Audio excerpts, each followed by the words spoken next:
Hydrocarbon किसे कहते हैं? तो वे कंपाउंड जो कार्बन और हाइड्रोजन से मिलकर बने होते हैं, यानी कि वे यौगिक जो कार्बन और हाइड्रोजन से मिलकर बने होते हैं हाइड्रोकार्बन कहलाते हैं। जैसे CH4, C6H6, C2H2, C2H6, C2H4, C3H8, C4H10 etc। तो हाइड्रोकार्बन तथा उनके डेरिवेटिव्स, हाइड्रोकार्बन तथा उनके व्युत्पन्नों को ऑर्गेनिक कंपाउंड यानी कि रासायनिक कार्बनिक यौगिक कहते हैं। तो इन कार्बनिक यौगिकों की स्टडी जिस साइंस में की जाती है उस साइंस को हम ऑर्गेनिक केमिस्ट्री कहते हैं, यानी कि जिस साइंस में कार्बनिक यौगिकों का अध्ययन किया जाता है उसे हम कार्बनिक रसायन कहते हैं। जैसे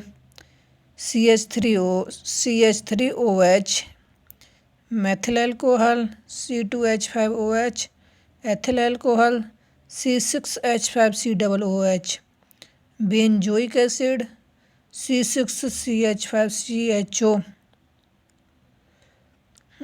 benzaldehyde, CH3COOH acetic acid, HCHO formaldehyde, HCOOH formic acid formic अम्ल, CH3COCH3 एसीटोन,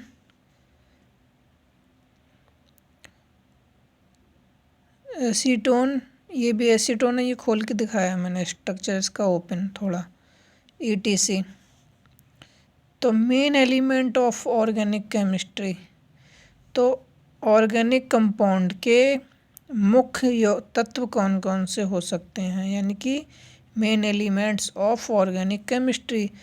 तो कार्बनिक केमिस्ट्री में जो मेन तत्व हैं वो ये हैं: carbon, hydrogen, oxygen, nitrogen, sulphur और एक्स फॉर हेलोजन यानी कि fluorine, chlorine, bromine, iodine ETC।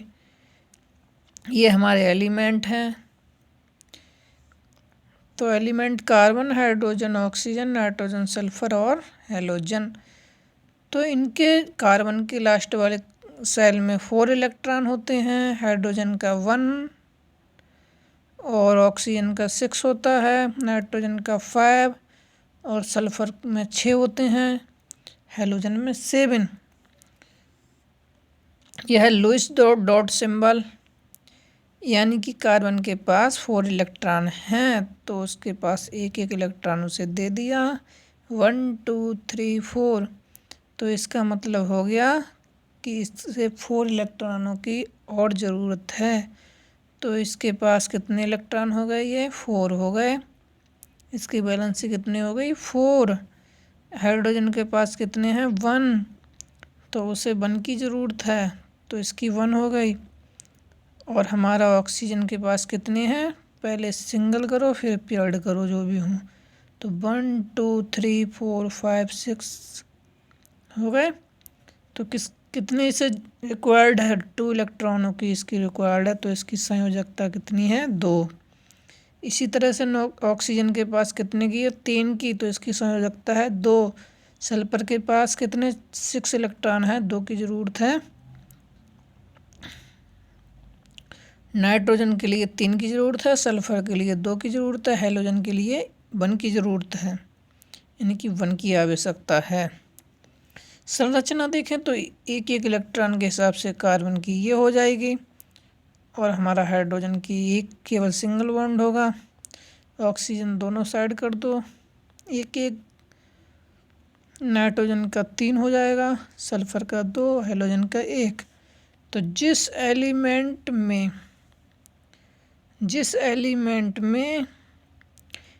Element के पास जितने बॉन्ड पेयर यानी कि सिंगल इलेक्ट्रॉन होंगे, जिस तत्व के पास जितने सिंगल इलेक्ट्रॉन होंगे यानी कि एकल इलेक्ट्रॉन होंगे वह उतने ही बॉन्ड बनाएगा। Thank you.